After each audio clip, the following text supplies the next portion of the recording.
घराचे स्वप्न तुमचे, जबाबदारी आमची. Satelkar builders and developers Kankavli railway station लगत साकारत आहेत समर्थ साई रेसिडेन्सी. 6 मजली इमारत, पोद्दार इंटरनॅशनल स्कूल अगदी हाकेच्या अंतरावर. 1 BHK 2 BHK फ्लॅट उपलब्ध. बिल्डिंग लगतच डेव्हलपमेंट प्लॅन मधील 12 गुंठे राखीव खुले गार्डन क्षेत्र. सागवानी फ्रेमसह मुख्य दरवाजा, 24 तास पाणी, लिफ्ट, ग्रॅनाइट किचन ओटा, कन्सिल फिटिंग मॉड्युलर स्विच. संपर्क 9420 73 94 18 आणि 8605 74 10 30. आजच्या या सभेच्या निमित्तानं मंडल अध्यक्षांनी या ठिकाणी जोरदार बॅटिंग केली आणि चौकार षटकार मारण्याचा त्यांनी सपाटा लावला. आणि त्याचबरोबर या गावचे सरपंच यांनी या गावाचा पक्षांतर केल्यानंतर, सत्तेत आल्यानंतर त्या जो काही फरक आपल्या गावासमोर मांडला, लेखाजोखा मांडला, मी खरोखरच या सरपंचांचं मनापासून अभिनंदन करेन, त्यांना धन्यवाद देईन. कारण या कोकणचं नेतृत्व, या जिल्ह्याचे, या कोकणचे भाग्यविधाते आमचे नेते आदरणीय नारायणराव राणेसाहेब आणि त्यांचे सुपुत्र, त्यांची ही 3री टर्म आहे. आणि या 3ऱ्या टर्मच्या पहिल्या टप्प्यामध्ये ते महाराष्ट्र राज्याच्या कॅबिनेटमध्ये कॅबिनेट मंत्री झाले आहेत, जिल्ह्याचे पालकमंत्री झाले आणि एकूणच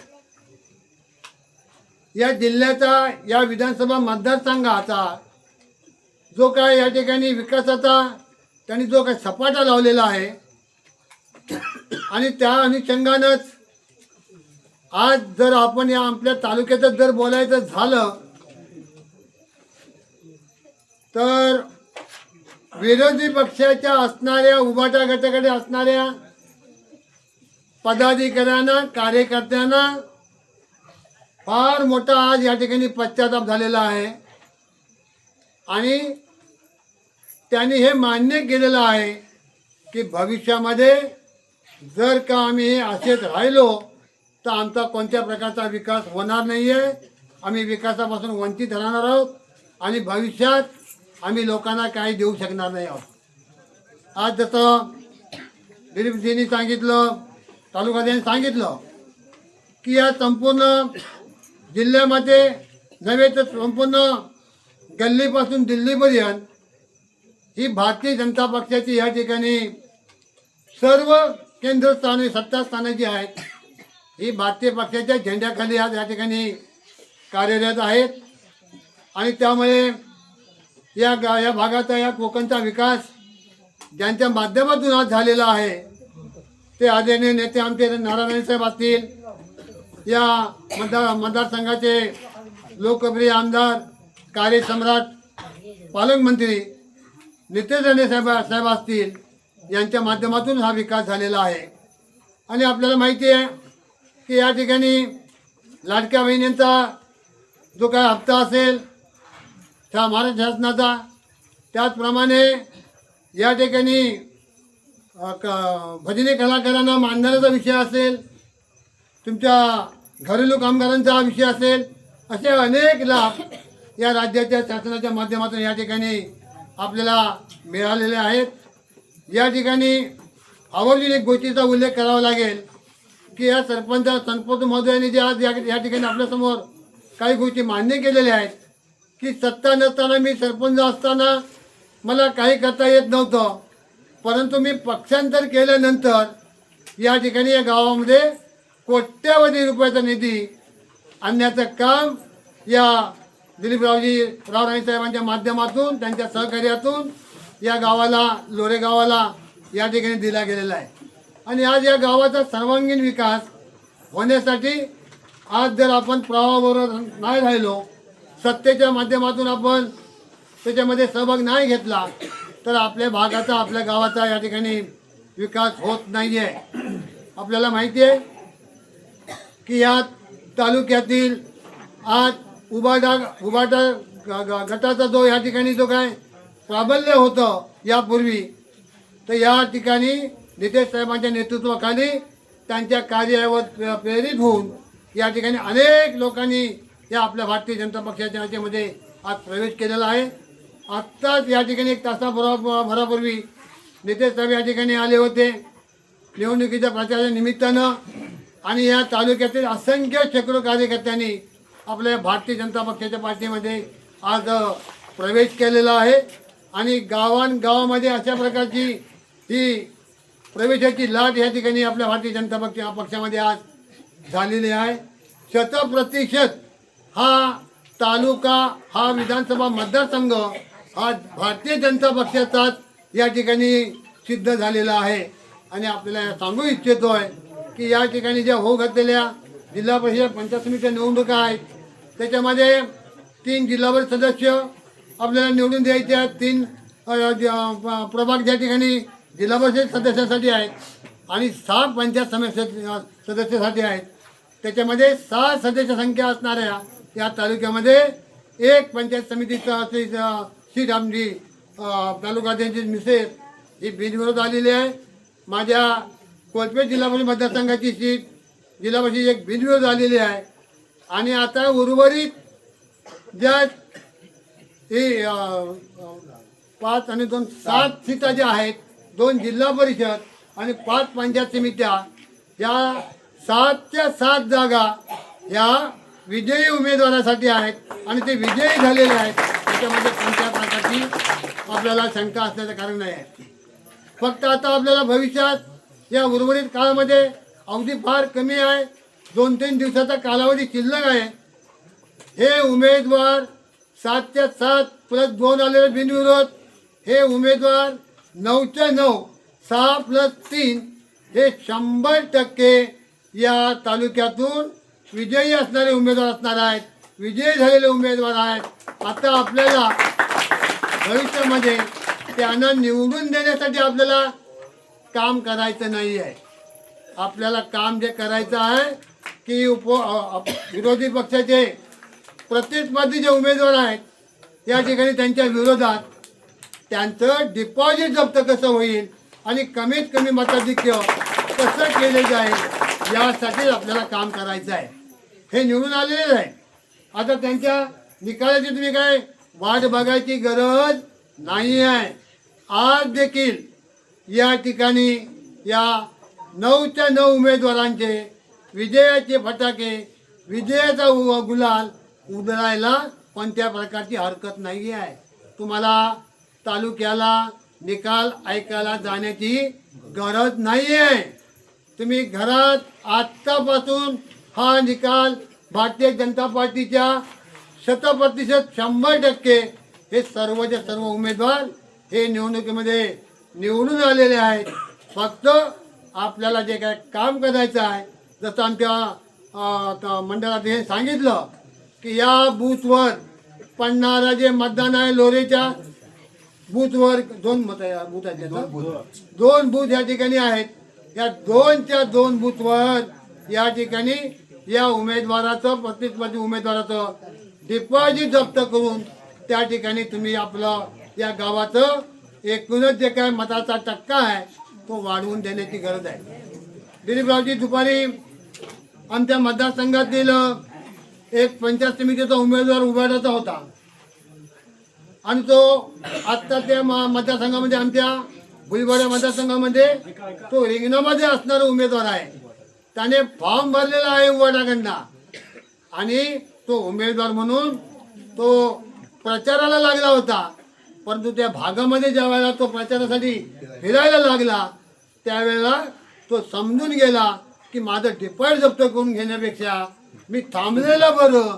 त्याने आज आमच्या उमेदवाराला त्या ठिकाणी पाठिंबा दिला आणि आत्ताच त्यांनी पालकमंत्र्यांच्या उपस्थितीमध्ये प्रवेश करून आमच्या भारतीय जनता पक्षाचे जे उमेदवार विद्यमान आहेत, देवानंद पालंडे यांना त्यांनी जाहीर पाठिंबा केला आणि विजय घोषित केला.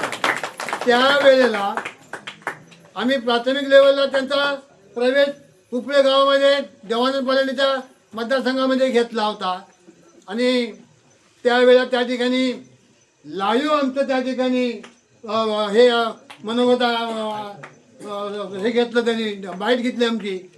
तर आम्हाला त्या पत्रकाराने विचारलं, आम्हाला उमेदवाराला विचारलं, माझं मत विचारलं. त्या बाईटमध्ये मी आमचा मतदारसंघ हा 92 पासून हा बालेकिल्ला असणारा मतदारसंघ आहे. 92 पासून झालेल्या जिल्हा परिषद निवडणुका असोत, पंचायत समिती निवडणुका असोत, ग्रामपंचायती असोत, सेवा सोसायटी असोत, पंचायत समिती असो, जिल्हा परिषद असो, या आत्तापर्यंतच्या 92 पासूनच्या आत्तापर्यंत झालेल्या निवडणुका आहेत.